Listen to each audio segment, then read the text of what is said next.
بسم اللہ الرحمن الرحیم الحمد للہ رب العالمین والصلاة والسلام علی رسولہ الکریم وعلی آلہ وصحبہ اجمعین رب اشرح لی صدری ویسر لی امری واحلل عقدۃ من لسانی یفقہوا قولی وقال عز وجل فی القرآن المجید اعوذ باللہ من الشیطان الرجیم بسم اللہ الرحمن الرحیم فمن زحزح عن النار وادخل الجنة فقد فاز وما الحیاۃ الدنیا الا متاع الغرور اما بعد۔ تمام تعریفیں اس اللہ عز و جل کے لیے لائق و زیبا ہے جو تمام جہانوں کا بنانے والا اور اسے پالنے والا ہے، اور درود و سلام اس کے آخری نبی محمد صلی اللہ علیہ وسلم پر۔ الحمدللہ ہم تمام مرد اور خواتین اس خطبہ جمعہ کے لیے جمع ہوئے ہیں۔ انشاءاللہ عزیز اس مختصر سے وقت میں ہم انشاءاللہ عزیز ایک نئے عنوان کی شروعات کریں گے، اور جس عنوان کی شروعات آج اس جمعے کے خطبے سے ہم کریں گے وہ بے انتہا اہم عنوان ہے، یاد رکھیے، اور وہ ہماری زندگی کا اصل مقصد ہے، یاد رکھیے، اور وہ یہ ہے کہ انسان اللہ رب العزت کی بنائی ہوئی جہنم سے آزادی پالے اور جنت میں داخل ہو جائے، اور اسی کے لیے ہم سارے کام کرتے ہیں۔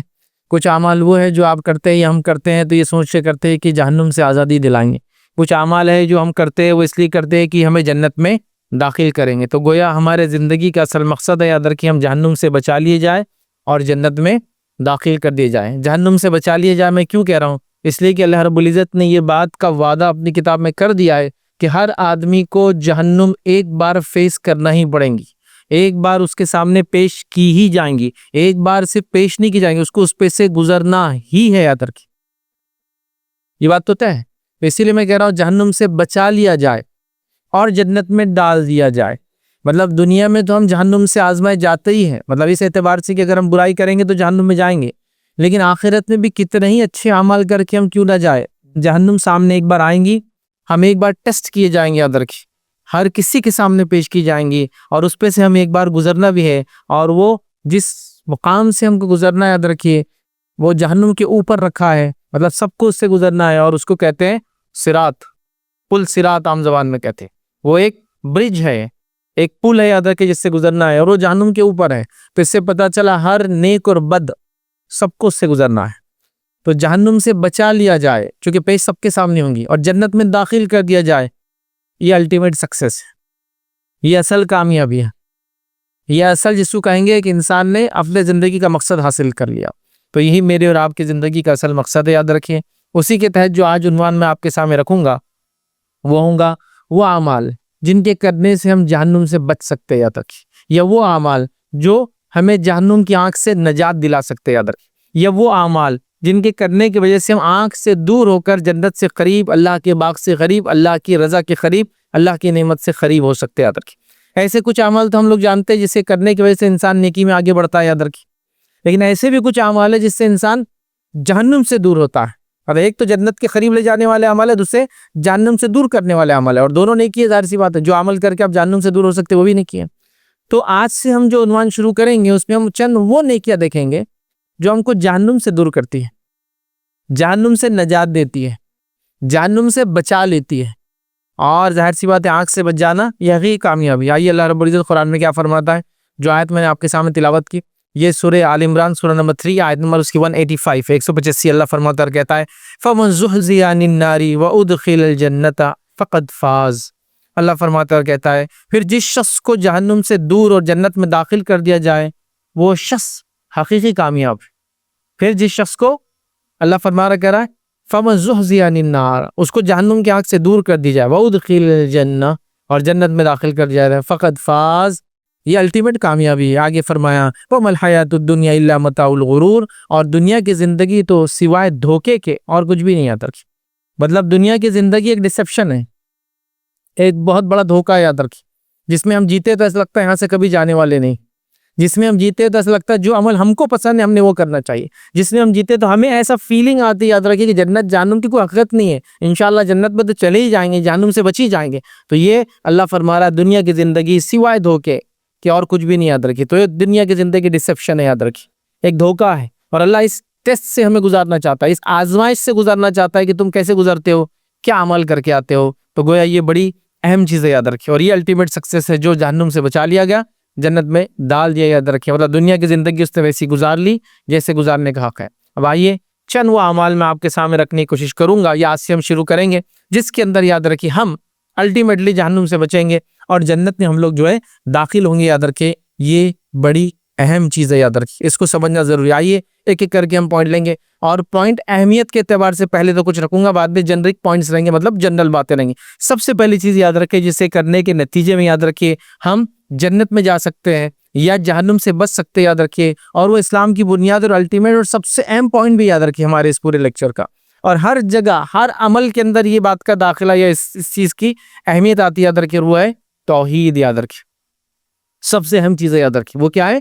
توحید۔ یاد رکھیے سب سے اہم چیز ہے، اس لیے کہ توحید ہی وہ چیز ہے، یاد رکھیے، جس کے کرنے کی بنیاد پر انسان یاد رکھیے آخرت میں نجات پا سکتا ہے، یہ جہنم سے دور ہو سکتا ہے۔ تو یہ الٹیمیٹ چیز ہے، یاد رکھیے، اور یہ سب سے اہم چیز ہے، اس لیے سب سے پہلے بھی اس پوائنٹ کو رکھ رہا ہوں میں، یاد رکھیے۔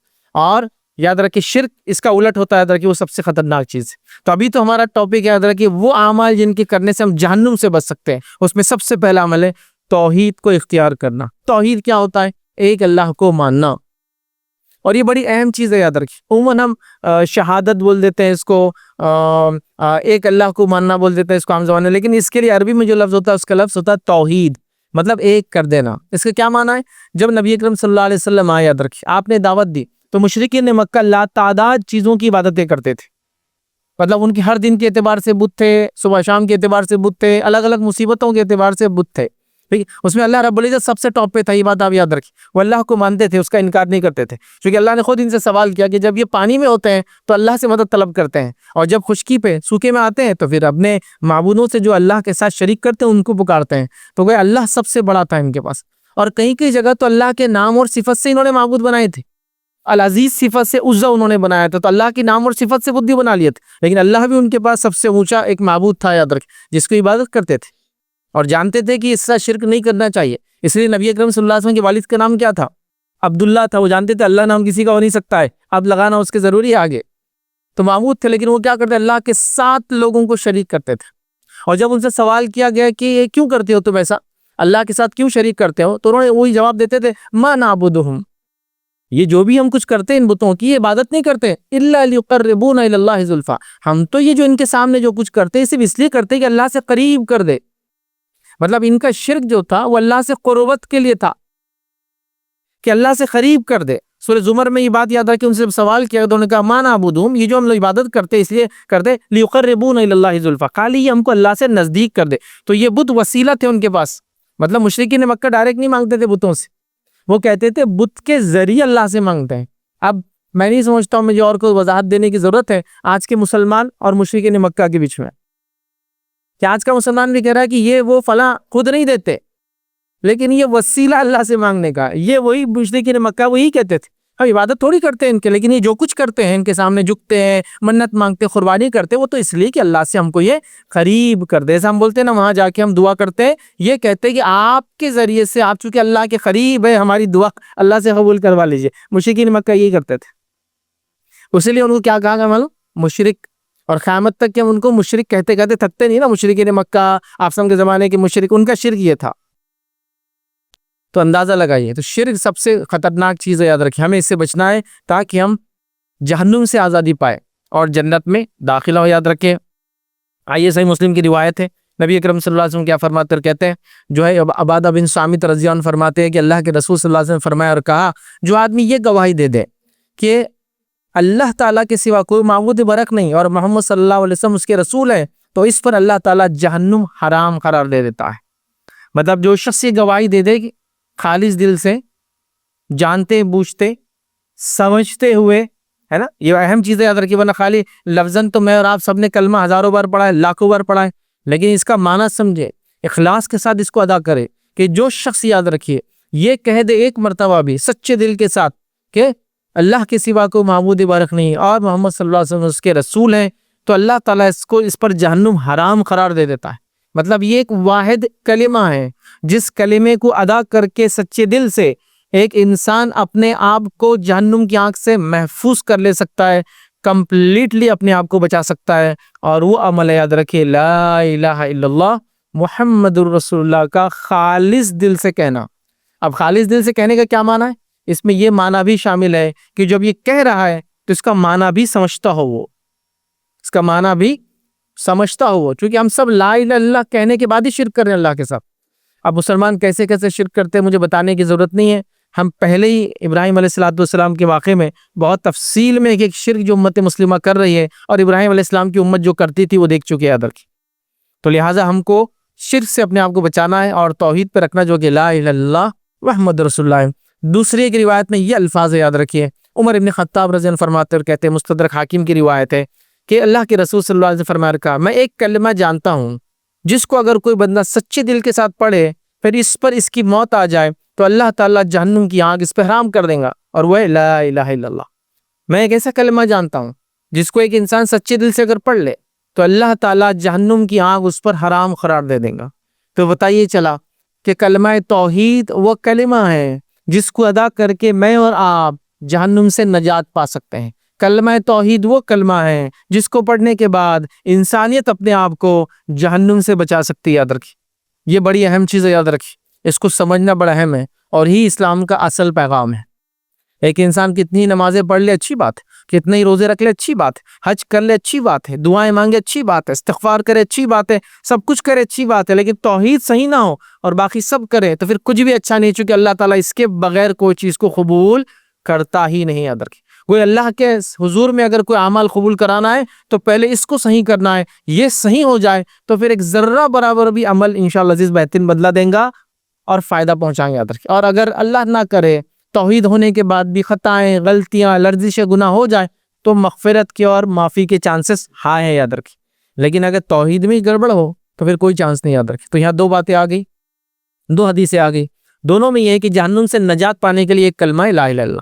آیت سے روایت جو ہے، اور روایت کے الفاظ ایسے ہیں کہ نبی اکرم صلی اللہ علیہ وسلم ایک بار تھے اور کسی نے کسی آدمی کا ذکر کیا تو دوسرے نے کہہ دیا وہ تو منافق ہے، اس طرح سے اس نے کہہ دیا تو نبی اکرم صلی اللہ علیہ وسلم نے جب فرمایا کہا، بے شک اللہ تعالیٰ اس شخص کو جہنم پر حرام کر دیتا ہے جو شخص اللہ کی رضا کی خاطر لا الہ الا اللہ کہہ دیتا ہے۔ مطلب آپ نے کہا کہ ایسا مت کہو کسی کے بارے میں، چونکہ اللہ تعالیٰ اس شخص کو یا اس شخص پر جہنم حرام قرار دیتا ہے جو ایک بار بھی خالص دل سے لا الہ الا اللہ کہہ دیتا ہے۔ تو لہٰذا تم نے جو اچانک منافق کہہ دیا ایسا مت کہو اس آدمی کو۔ مطلب وہ رینڈملی جو ہوتا ہے نا آپس میں، ایسا ایک بڑا کوئی اتھارٹی آپ کے سامنے بیٹھے آپ آپس میں بول جا رہے وہ تو فلاں ہے، تو آپ نے کہا نہیں ایسا مت کہا کرو۔ یہ نہیں کہا کہ وہ آدمی کا منافق ہے نہیں ہے، اس کے بارے میں نہیں کہا، لیکن ایسا مت کہا کرو، چونکہ ایک بار بھی کوئی شخص لا الہ الا اللہ کہہ دے تو اللہ تعالیٰ اس پہ جہنم حرام قرار دیتا ہے۔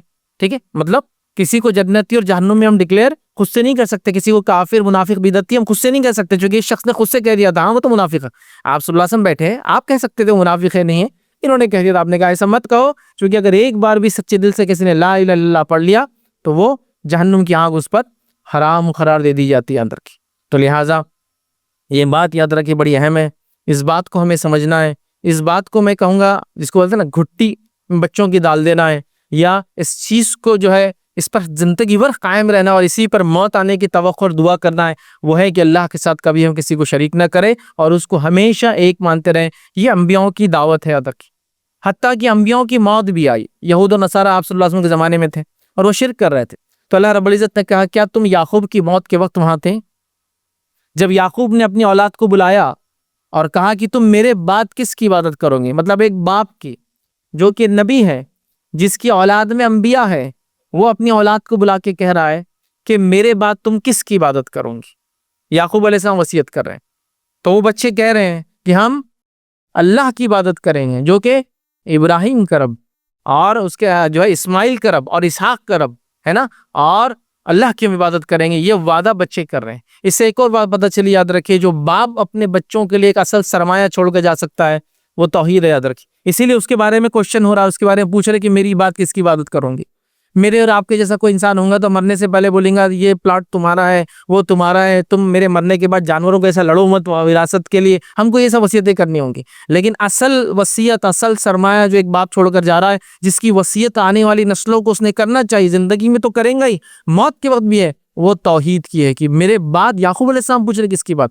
تو اللہ رب العزت بنی اسرائیل کو نصیحت کر رہا ہے، تم جو اللہ کے ساتھ شرک کر رہے ہو، دیکھو یعقوب کی موت کا وقت تھا اور یعقوب نے اپنی اولاد سے یہ پوچھا تھا تم میرے بعد کس کی بات کرو گے، اور ان سب نے کہا تھا اللہ کی، اور تم آج اللہ کے ساتھ شرک کرتے ہو۔ نبی اکرم صلی اللہ علیہ وسلم زمانے تک یہود و نصارہ شرک کرنے لگے تھے، تو لہٰذا توحید بڑی اہم چیز ہے، یاد رکھیے، اور اسی پہ خاتمہ ہونا یہ سب سے اصل چیز ہے، یاد رکھیے. یہی ایک مومن کی جمع پونجی، یاد رکھیے. یہی دنیا میں نجات کا ذریعہ، یاد رکھیے. یہی آخرت میں نجات کا ذریعہ ہے، آخرت میں چلنے والی کرنسی ہے، جہنم سے بچنے کا طریقہ ہے، جنت میں داخل ہونے کا طریقہ ہے، اور وہ ہے لا الہ الا اللہ. اور اس کو سچے دل سے مانیں، اسی پہ ہماری زندگی گزر جائے. صحیح مسلم کی روایت میں اللہ کے رسول صلی اللہ علیہ وسلم یہ فرماتے ہیں، جس شخص کی موت اس حالت میں آئے کہ وہ اللہ کے ساتھ کسی کو شریک نہیں ٹھہراتا تھا، چونکہ توحید اصل ہے، اس کا الٹ شرک ہوتا ہے. آپ سے فرمایا جس شخص کی موت اس حالت میں آئے کہ وہ اللہ کے علاوہ کسی کو شریک نہیں ٹھہراتا تھا، وہ جنت میں داخل ہوں گا. پھر فرمایا اور جس آدمی کی موت اس حالت میں آئے کہ وہ اللہ کے ساتھ شریک کرتا تھا، وہ جہنم میں داخل ہوں گا. مطلب جس کی موت اس حالت میں آئی کہ وہ اللہ کو ایک مانتا تھا، وہ جنت جائیں گا، اور جس کی موت اس حالت میں آئی کہ وہ اللہ کے ساتھ شریک کرتا تھا، وہ جہنم میں جائیں گا. پتہ یہ چلا کہ دنیا کے اندر اگر مجھ سے اور آپ سے شرک ہوا ہے تو ہم توبہ کر سکتے ہیں، اس لیے کہ موت اصل ہے، خاتمہ اس پہ آنا چاہیے. اسی لیے شریعت میں حسن خاتمہ کا بہت امپورٹنس ہے. اینڈ ہمارا کیسا ہوتا ہے یہ ہمیں یاد رکھیں. زندگی ہم نے کیسی گزاری اچھی بات ہے، انسان نے نیکی پہ چلنے کی کوشش کی تو توقع ہے، امید ہے انشاءاللہ سے خاتمہ بھی اچھا ہوگا. لیکن اصل چیز تو خاتمہ ہے. یہ بات اس لیے کہ بہت سارے لوگوں کو آج کی حالت دیکھ کے کہتے ہیں کہ یہ تو جنت جہنم میں جائیں گا، یہ تو فلاں ہوگا، یہ تو گناہگار ہے. نہیں کہہ سکتے، چونکہ اس کی موت کی حالت میں آئی، وہ اہم چیز ہے. اور ہو سکتا ہے کہ انسان ساری زندگی میرے آپ کے سامنے شرک کرتا رہا ہو، اور آخر وقت اللہ رب العزت نے اس کو توبہ نصیب کر دی. یاد رکھیں. اسی لیے علماء لکھتے ہیں کہ شخصی طور سے نام لے کر کسی ایک کافر پہ لعنت بھیجنا یا جہنم میں کہنا درست نہیں ہے. آپ جنرک طور سے کہہ سکتے ہیں کہ ایسا کرنے والے جہنم میں جائیں گے، لیکن شخصی طور سے نہیں بولنا، چونکہ پتہ چلا اس کی تقدیر پہ وہ غالب آ گیا اور اس نے ایمان لا لیا آخر وقت میں، اور میں نے تو کہہ دیا اس کو جہنم میں، تو بات میری طرف پلٹ کے آئیں گے. تو شخصی طور سے نہیں.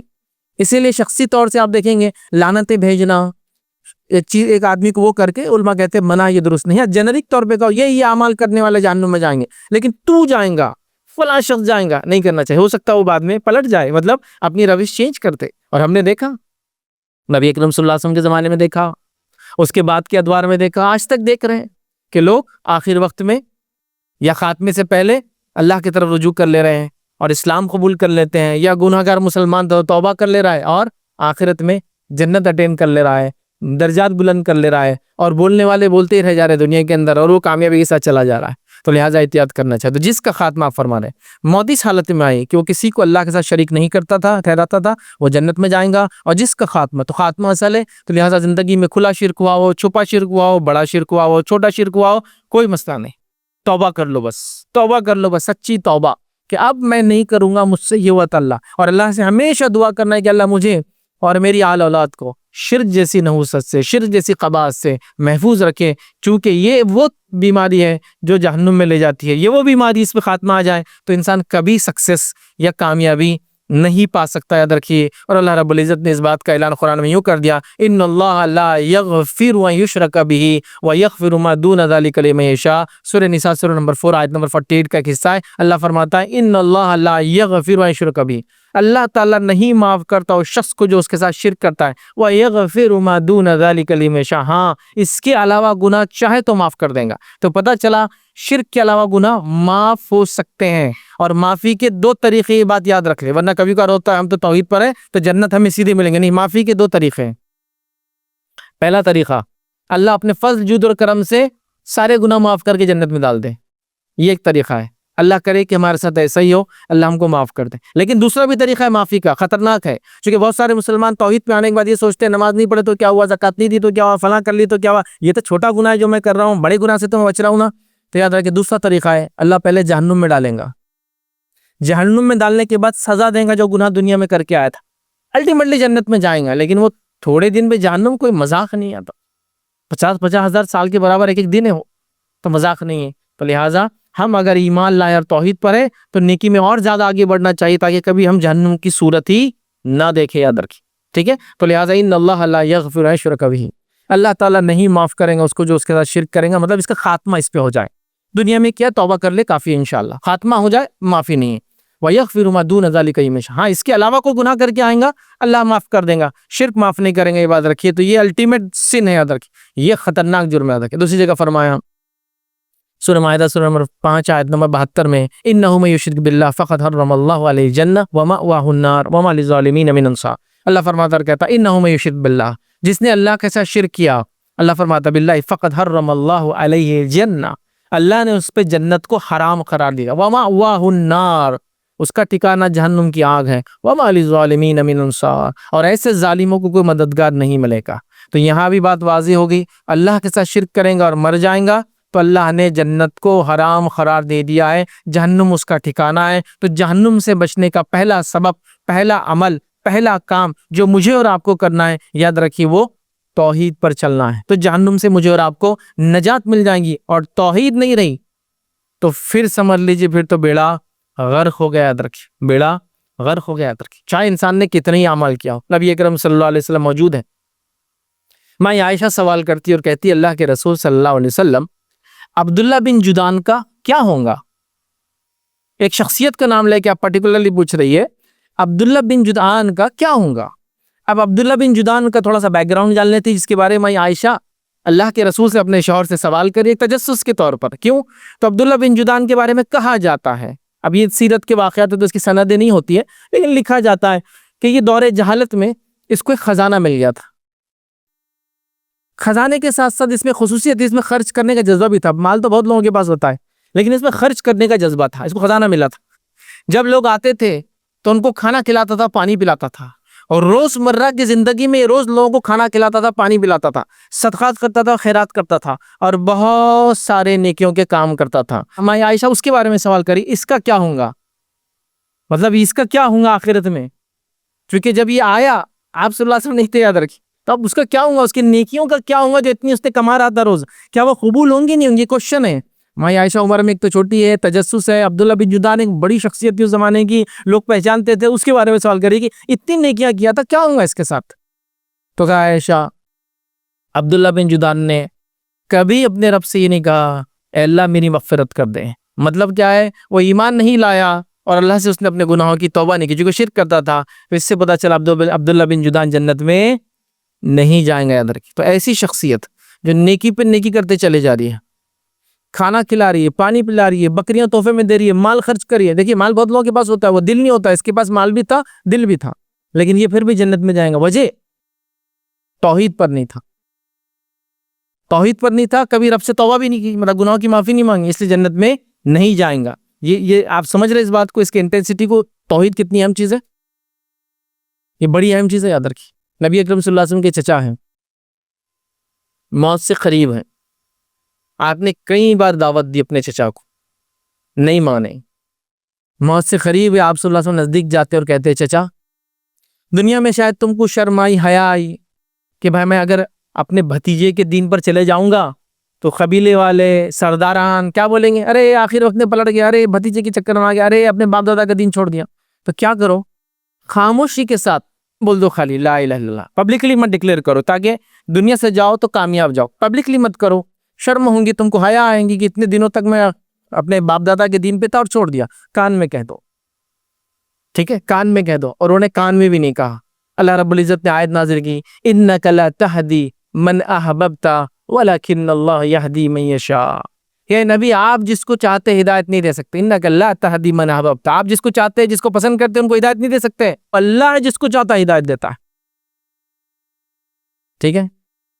حدیث میں آتا وہ اسی حالت میں دنیا سے چلے گئے۔ جب آپ سے پوچھا گیا کیا ہوں گا، وہ چچا جس نے اتنی محبت کی، اتنا ساتھ دیا، اتنی مدد کی، اتنا سپورٹ کیا، آخر وقت تک کھڑے رہے، تو کہا وہ بھی جہنم میں جائیں گے، بس جہنم کا عذاب ان کے لیے ہلکا کیا جائیں گا، ان کو جہنم کی صرف جوتیاں ٹکنوں تک پہنائی جائیں گی، لیکن اس جوتی کا امپیکٹ اور ایفیکٹ یہ ہوگا کہ ان کا بھیجا سر میں ایسا کھولیں گا جیسا ہانڈیا میں کھانا پکتا ہے تو کھولتا ہے۔ نجات نہیں ہے، لیکن نجات نہیں ہے توحید کے بغیر، اتنی نیکیاں کرنے کو عبداللہ بن جدعان کو نجات نہیں ہے، اللہ کے رسول کے چچا ہونے کے بعد بھی نجات نہیں ہے، نوح علیہ السلام کی بیوی کو نجات نہیں، ایمان نہیں لائی تھی، نوح علیہ السلام کے بیٹے کو نجات نہیں تھی، ایمان نہیں لایا تھا، لوط علیہ السلام کی بیوی کو نجات نہیں تھی، یاد رکھیں، یا نہیں ہے، یاد رکھیں، ابراہیم علیہ السلام کے والد کو بخشا نہیں جائے گا، کیوں؟ اتنے بڑے بڑے لوگوں کے والد، بیوی، بیٹا ہے، کیوں نہیں بخشا جائے گا؟ چچا ہے، اس لیے کہ ایمان نہیں لائے، توحید پر نہیں تھے۔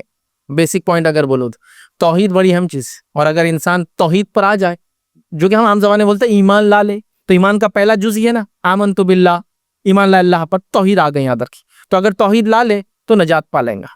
تو یہ دو اتنی بڑی شخصیات ہے، ایک نبی سے اتنے قریب ہے، دوسرا ایک شخص جو اتنا صدقات اور خیرات کر رہا ہے، نجات نہیں یاد رکھا۔ لیکن وہیں ایک واقعہ آتا ہے، نبی اکرم صلی اللہ علیہ وسلم کے پاس ایک شخص آتا ہے جو کہ اپنی بکریاں چرا رہا ہوتا ہے۔ آپ صلی اللہ علیہ وسلم لشکر لے کے نکلے تھے، وہ بکریاں چرا رہا تھا، اس نے دیکھا کوئی شخص آیا ہے، وہ آپ صلی اللہ علیہ وسلم کے پاس آیا اور کہا کہ آپ کون ہیں؟ تو آپ صلی اللہ علیہ وسلم، میں اللہ کا نبی ہوں۔ تو آپ کی دعوت کیا ہے؟ تو آپ صلی اللہ علیہ وسلم نے توحید بتائی، رسالت بتائی، وغیرہ وغیرہ بتائی۔ تو کہا مجھ پہ آپ پر ایمان لانے کے لیے کیا کرنا ہوگا؟ تو کہا تم کو یہ کلمہ پڑھنا ہوگا۔ تو اس نے کلمہ پڑھ لیا۔ کہا آپ کلمہ تو پڑھ لیا، اب کیا کرنا ہوگا؟ تو چونکہ اس نے کلمہ پڑھ لیا، اور اس زمانے میں یاد رکھیں اب تک وہ آیتیں نہیں آئی تھی جس کے اندر اللہ کی راہ میں جنگ کو یہ قرار دیا گیا تھا کہ کرے کوئی نہ کرے کوئی مسئلہ نہیں، ابھی فرض تھا سب پر۔ تو کہا اب کیا کرنا ہوگا اس کے بعد ایمان لانے کے بعد؟ تو کہا ابھی تو جنگ ہے، اس میں چلنا ہوگا ہمارے ساتھ۔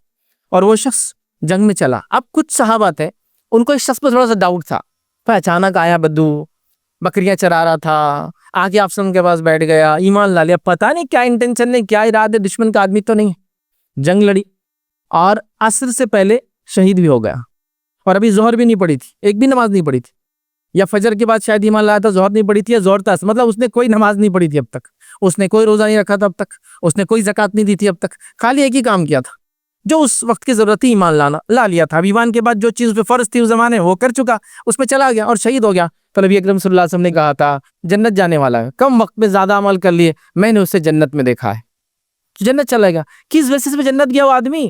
عبداللہ بن جدعان کی ایسی کوئی نیکی نہیں ہے، نبی اکرم صلی اللہ علیہ وسلم کے چچا اور رشتہ داروں کے ایسا کوئی اس نے سلوک اللہ کے رسول کے ساتھ نہیں کیا، صرف اس نے جو بیسک چیز تھی وہ لے لی تھی، وہ تھی توحید، لہٰذا اس نے وہ کر گزرا اور بغیر کسی دوسرے اعمال کے جنت چلا گیا۔ تو آپ سمجھ رہے یہ اصل ہے، یہ واقعہ سے پتہ چلا توحید اصل ہے، وہاں رشتہ داری اصل نہیں ہے، مال خرچ کرنا لوگوں پہ اصل نہیں ہے، اصل ہے توحید کے بعد رشتہ داریوں کو نبھانا، توحید کے بعد اللہ کے راہ میں مال خرچ کرنا، توحید کے بعد سب کچھ کرنا۔ اور صحابہ کی ساری کوششیں توحید کے لیے تھی، یاد رکھیے۔ آج افسوس کی بات ہے ہمارے پاس توحید پر کوئی ایمفسائز زیادہ زور نہیں دیتے۔ ٹھیک ہے، اچھی بات ہے، نماز پڑھو، روزہ رکھو، نہیں، پہلے بات توحید سے چالو ہوگی، توحید، نماز، روزہ، زکوٰۃ، یہ اس طرح سے بات ہوں گی، یاد ہے۔ تو آج ہمارا بھی کچھ حد تک ایسی حال ہے، ہم کبھی کبھار بدعت پر بات کر رہے ہیں، سنت کے مخالف جو عمل کر رہا ہے اس کو روک رہے ہیں، بات شروع توحید سے ہوتی ہے، توحید کی بنیاد پر وہ اتباع سنت پر آتا ہے، یہ اصل ہے۔ جب یہ سدھر جائیں گے انشاءاللہ تو انسان کے سارے اعمال، مطلب ایک انسان مرنے کے بعد کیا بدعتیں کر رہا ہے اس کے رشتہ داروں کے ساتھ، تو ابھی اصل نہیں ہے، اصل ہے اس کا توحید پہ آ جائیں گا تو بدعتیں چھوڑ دیں گا، لیکن ہم کیا کر رہے ہیں، اس بدعت کے پیچھے پڑ جا رہے ہیں، جس کے نتیجے میں وہ کیا کرتا ہے، ہمیں توحید کا پیغام بھی نہیں سنتا بعد میں۔ تو ترتیب ہے کسی بھی چیز کی، فرسٹ توحید ہے ادھر۔ تو ہم اپنے بچوں کو، ہم اپنے آپ کو تیار کریں، اور صحابہ نے اسی کے لیے قربانی کی۔ بلال رضی اللہ عنہ کو ان کا جو مالک ہے وہ زمین پہ لٹا دیتا ہے، آپ غلام ہیں، اور لٹا کے سینے پر پتھر رکھ دیتا ہے، اور پیچھے ریت ہے گرم ہوتی ہوئی۔ تو بلال کیا کہتے ہیں اس وقت، کیا جملے تھے ان کے، سنائے نا آپ؟ بلال کہتے تھے احد احد، احد کیا ہے؟ توحید، ایک ایک ایک کیوں کہہ رہے ہیں؟ چونکہ یہ انیک کو مان رہے تھے، یہ شرک کر رہے تھے، تو بلال کیا کہہ رہے؟ ایک، احد احد، مطلب یہ کہہ رہے کہ تم محمد صلی اللہ علیہ وسلم کی دعوت کو چھوڑ دو، تم شرک کرو، اور بلال کہتے نہیں، احد احد ہے نا، جن کی روایت میں احد سے لفظ توحید آتا ہے، ایک کر دینا۔ تو اللہ کو ایک کرنا، جب وہ سینکڑوں معبودوں کی عبادت کرتے تھے، اللہ کے رسول آئے، توحید کی دعوت دی، مطلب سب کو چھوڑ کر ایک معبود کی طرف بلایا، ایک کر دینا، تو وہ کہہ رہے تھے احد احد، اسی کے لیے قربانی دی، یاد رکھیے، یہ سب سے مین چیز ہے۔ نبی اکرم صلی اللہ علیہ وسلم نے 13 سال توحید کی دعوت دی، 13 کمپلیٹ ایئرس مکے کے۔ اس کے بعد پھر نماز آخر وقت میں مکے کے فرض ہوئی، پھر اس کے مسائل، روزہ، زکوٰۃ تو سب مدینے میں آیا، صرف نماز تھی جو مکے میں ابتدا میں 12 مہینے، کچھ لوگ کہتے 14 یا 16 مہینے پہلے آپ کے ہجرت سے آئی تھی، لیکن باقی روزہ، زکوٰۃ، حج، یہ وہ سب بعد میں آیا۔ اصل 13 سال تک اللہ کے رسول صلی اللہ علیہ وسلم مکے کی دعوت صرف اور صرف ایک اللہ کی طرف آپ نے بلایا، چونکہ یہ سب سے مضبوط ہونا ضروری ہے، اس کے بعد باقی عمل چونکہ قبول ہوں گے، روزہ، نماز، زکوٰۃ۔ میں نہیں کہہ رہا ہوں نماز کی اہمیت کم ہے، روزے کی، زکوٰۃ نہیں، میں نہیں کہہ رہا ہوں، میں کہہ رہا ہوں اس کے بعد، میں یہ کہنا چاہ رہا ہوں چابی یہ ہے، اس کو کھولنے کے بعد اندر ساری الماری کی نعمتیں آپ کو ملیں گی، چابی نہیں ہے تو پھر ساری نعمتیں صرف دیکھتے رہو، ملنے والی کچھ نہیں ہے۔ تو یہ کی ہے یاد رکھے سکسیس کی، یہ چابی ہے توحید، یاد رکھیے، یہ کھولیں گی ہر دروازہ، یہ بند کریں گی جہنم کا دروازہ، یہ کھولیں گی جنت کے راستے، یہ کھولیں گی دنیا میں عزت کے، عظمت کے، بلندی کے، کامیابی کے راستے، یہ کھولیں گی آخرت میں نجات کے، جہنم سے بچنے کے، جنت میں اونچے سے اونچا مقام پانے کے راستے، یاد رکھیے۔ اس کو بڑی اہمیت دیجیے، یاد رکھیے، بہت اہمیت دیجیے، یاد رکھیے۔ حتیٰ کہ ہم کچھ بھی ہو جائے اللہ کے ساتھ شریک نہ کریں، اور کچھ بھی ہو جائے توحید پر ہم قائم رہیں. اور یہ اصل کام ماؤں کا ہے، جو اپنے نونہالوں کو اپنی گود سے یہ تعلیم دے اللہ کی، اس کی وحدانیت کی. وہ ماں پہ اللہ رحم کرے. جو بچہ بڑا ہوتا ہے، ہمارے پاس ہوتا ہے نا، بچہ بڑا ہوتا ہے امی سکھا رہے، ابا سکھا رہے، وہ اپنے رب کا نام اس کو سکھاتی ہے، اللہ بولو بیٹا. اللہ اس ماں پہ رحم کرے جو اپنی اطاعت فرمانبرداری سے پہلے اللہ کی اطاعت اور فرمانبرداری بچے کو پہلے دیتی ہے، کہ تمہارا اصل وہ ہے کہ تم اللہ کی اطاعت کرو، اس کی فرمانبرداری. آپ کہیں گے اتنے چھوٹے بچے کو کیسے دیں گے؟ نہیں، بچہ سنتا ہے، بچہ سمجھتا بھی ہے، جو بات آپ بولی جاتی ہے انہی چیزوں کو اہمیت بھی دیتا ہے، چونکہ ایک ریکارڈر کے جیسا ہوتا ہے، سب سن رہا ہے، ابھی عمل بعد میں کریں گا، سمجھے گا بعد میں، لیکن آپ بولتے تو رہیں گے توحید، ایک اللہ کو ماننا، بنانے والا رب نے ہم کو ایسا بنایا، اللہ تعالیٰ یہ کرتا ہے، اللہ نے فلاں دیا، اللہ اس ماں پہ رحم کرے. جو اللہ کی وحدانیت اطراف کی نعمتوں سے اپنے بچوں کو سکھاتی ہے کہ تمہارے والد جو کماتے بیٹا یہ اللہ کی دی ہوئی روزی ہے، وہ رزاق ہے. اچھا اچھا اچھا اللہ یہ، اور یہ دیکھو تم جھاڑ پرند چرند جو ہے یہ سب اللہ رب العزت نے بنائے ہیں جو انسانوں کے لیے سہولت ہے. ارے ماشاءاللہ. وہ اچھا دیکھیے اللہ کی وحدانیت، اللہ کا رازق ہونا، اللہ کا رب ہونا ہے نا، اس کو سمجھیں گا. ہم سے گناہ ہو جاتے بیٹا تو اللہ سے معافی مانگو، ہے نا. آپ دوسرے سے معافی مانگنا سکھاتے ہیں نا چھوٹے چھوٹے بچوں کو بھی، چلو انکل کو سوری بولو. تو اللہ سے معافی مانگنا کیوں نہیں سکھا سکتے اس سے پہلے کہ اللہ سے معافی مانگو، یہ غلطی تم سے ہوئی؟ نہیں سکھا رہے ہیں. لیکن تو اللہ رحم کرے ان ماؤں پر، اس والد پر جو اپنے بچوں کو اصل توحید میں ڈھالنے کی کوشش کرتے ہیں، بچپن سے ان کی تربیت اسی بھی کرتے ہیں، اور چاہتے ہیں کہ ان کی آل اولاد اور نسلیں توحید پر قائم رہیں اور توحید پر دنیا سے جائے. تو یہ بڑی چیز ہے، یہ بڑی کامیابی ہے. تو جہنم سے بچنے کا پہلا پوائنٹ یہ آج ہم نے لیا ہے، وہ ہے توحید. چونکہ اہم تھا اس لیے ہم نے اس کو تفصیلاً لیا. باقی پوائنٹس انشاءاللہ آنے والے جمعہ میں ہم لیں گے، شارٹ میں لینے کی کوشش کریں گے، چونکہ یہ کی ہے، یہ چابی ہے، یہ سٹارٹ ہے، یہ بنیاد ہے. یہ نہ ہو تو پھر کچھ نہیں ہوتا. تو باقی چیزیں بہت اہمیت بھی دیتے ہیں. آدمی نمازی رہے پوری زندگی بھر تو کیا ہوں گا، صدقہ کرتا رہے ایمان نہ لائے تو پھر کیا فائدہ ہوگا. تو لہٰذا یہ امپورٹنٹ تھا. تو سب سے پہلا کام کرنا ہے ہم کو جہنم سے بچنے، توحید پر قائم رہنا ہے. اور دوسرا کام کرنا یاد رکھیے، شرک سے بچنا ہے. تو انشاءاللہ جہنم سے بچ جائیں گے اور ابدی جنتوں میں انشاءاللہ عزیز ہم لوگ جو ہے داخل ہوں گے، اور یہی اصل کامیابی ہے. اسی پر اپنی بات کو میں ختم کروں گا. اللہ رب العزت سے دعا ہے کہ اللہ سبحانہ تعالیٰ ہم تمام کو توحید پر قائم رکھے، ہم کو تمام قسم کے شرک سے ہماری حفاظت کرے. اللہ رب العزت ہم تیری حضور توبہ کرتے ہیں، کسی بھی قسم کا کھلا چھپا بڑا چھوٹا شرک اگر ہم سے ہوا ہے تو اللہ ہم کو توفیق دے کہ ہم زندگی بھر تیری توحید پر گزارے، اور ہمارا خاتمہ جو ہے تو ایمان پر اور توحید پہ کر. جب تک ہمیں زندہ رکھ، ہماری نسلوں کو زندہ رکھ، توحید اور ایمان پہ زندہ رکھ. جب بھی خاتمہ ایمان پر خاتمہ ہو. آخر دعوانا الحمدللہ رب العالمین. سبحان ربک رب العزت عما یصفون وسلام علی المرسلین والحمدللہ رب العالمین.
السلام علیکم. آپ بھی ہمارے اس کام میں تعاون کریں اپنی زکات و صدقات کے ذریعے. ڈونیشن ڈیٹیلز کے لیے ڈونیٹ پر کلک کریں. اگر آپ کو ہمارے ویڈیوز پسند آئے ہیں تو اسے شیئر کریں اور ثواب کے حقدار بنیں. روزانہ ہمارے ویڈیوز کو پانے کے لیے ہمارے یوٹیوب چینل کو سبسکرائب کریں اور بیل آئکن دبائیں. ہم سے دیگر سوشل میڈیا پر جڑنے کے لیے ویڈیو میں دیے گئے آئی ڈی کو سرچ کریں. جزاک اللہ.